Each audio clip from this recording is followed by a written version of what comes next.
हमारे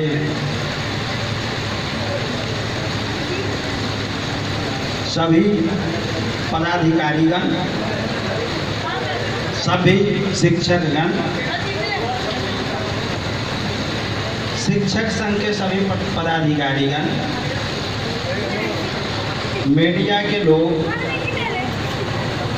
जनप्रतिनिधि, आज इस विदाई समारोह में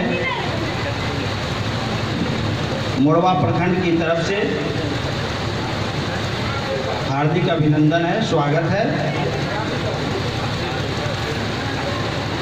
आज हमारे बीच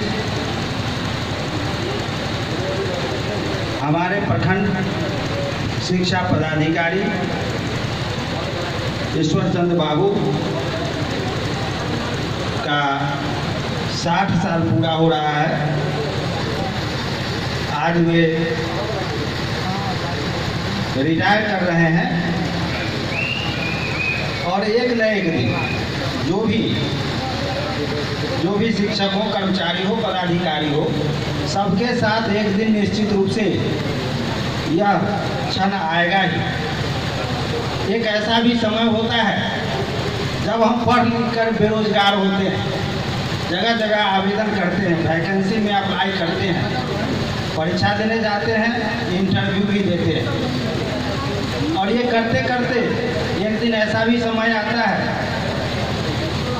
जब ज्वाइनिंग लेटर हमारे हाथ में होती है। उस दिन का समय याद कीजिए, कितनी खुशी होती है जिस दिन